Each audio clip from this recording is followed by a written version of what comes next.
In this lesson, we're going to focus on the code that I had to write to get the client to work against the SOAP-based version of Amazon's e-commerce service. Most of the source files were generated with WS import, but I had to write a couple of class files myself, and we're going to look at those shortly. First, though, I'd like to do an overview to explain why these files were written.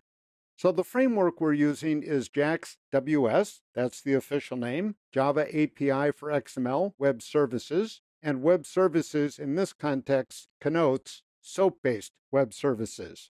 In this framework, there are two levels at which you can work, on either the service or the client side.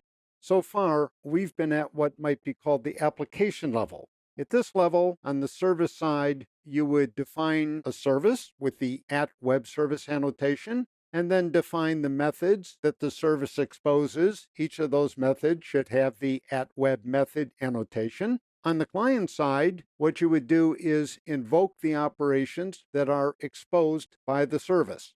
The really good news on both sides at this level is that the SOAP is 100% hidden. We don't deal with it at all.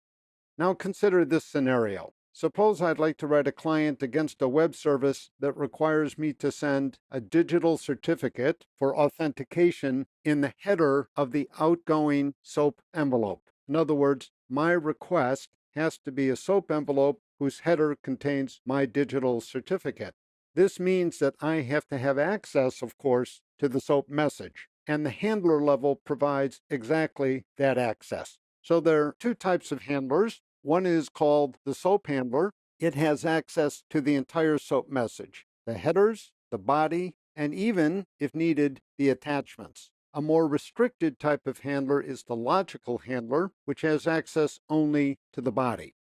Now, in the case of Amazon, as we saw in the REST style services, Amazon is very fussy about how a request is formatted, and this carries over to the SOAP-based version. So in particular, Amazon wants a timestamp and a hash value generated using my secret key to be placed in the body of the SOAP request. This means I need access to the SOAP message. So now I have to deal explicitly with the SOAP, and I'm going to use a handler to do just that. So let's look first now at the application level code. This working file, by the way, is called handlers.txt, and it just gives us the overview. So I'll now move to the second working file, which is Amazon client bearstyle.java. I've excised some of the parts that we don't care about, the imports and so forth. All of the lines 1, 2, 3, and so forth, there on the right in the documentation, those all represent application level code. So we instantiate a service object. The classes, by the way, are part of the WS import generated artifacts. This next line registers the handler. We'll look at that code momentarily. Line 2 gets an object reference that's going to let us make calls against the service. Now, starting at line 3, things become, I think, pretty intuitive. We create an item search request. It's empty. And then we set some properties. We're interested in books. We're interested in books that contain the keyword Austin. At line 4, we create an empty item search object. We set our access ID, that's our public ID. So there's no reason that this should be kept secret. This is our name for Amazon. The associate tag Amazon wants, this is the name I used to register with Amazon. By the way, I found I could use anything. I could put foobar in there, and that would work. And then finally, what we do is get the current request, and whatever that is, in this case it's empty, and add our new request, the request from line 3. We're now good to go. So we invoke the item search operation on the Amazon side. We get a response, very nicely named item search response. We grab the items in that response. Again, we're dealing with a list of lists.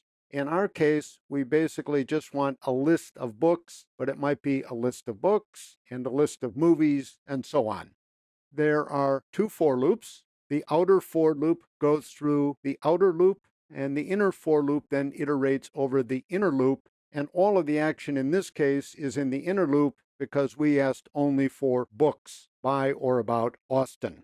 Now, if you come down to line 10, This style of Java is very familiar to all of us because it's the property idiom. So you see item, that's the current item, one of the 10 books. Get item attributes, get title, and there's of course get publisher, get price, all of that sort of thing.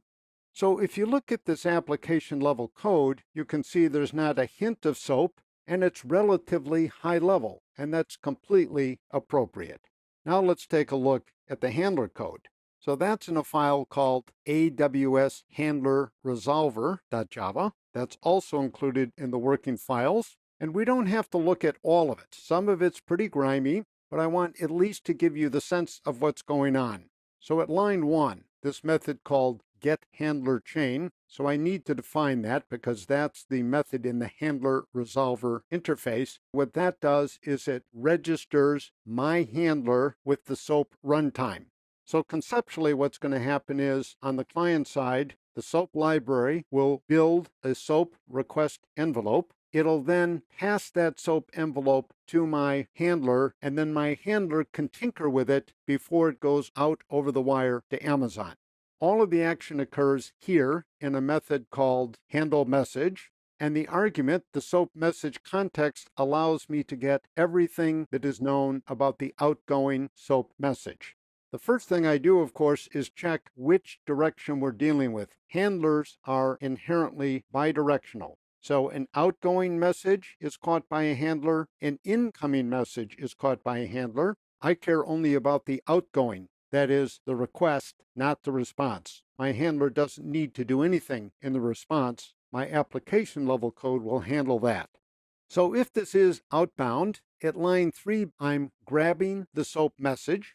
At line 4, I'm creating the kind of timestamp that Amazon wants. The full source code is available in the jar if you want to look. And then here I'm creating what Amazon calls a signature. Technically, it's not. A signature is encrypted. What Amazon is calling a signature is really a hash value generated from my private key. So my private ID or key does not go over the wire. Instead, I create a hash value using that key. It's got to be done in a precise way, and I send that to Amazon, and Amazon verifies that. Amazon wants the signature to be first, and then the timestamp, so I put those things in that order. It's pretty clear that this handler code is much lower level than the application level code, and this is one of the things that I find most attractive about JAX WS. If you don't need to get at the SOAP level, you can stay at the application level where we were before, and it's very nice. If you need to get at the SOAP level, you have the ability to do that as well.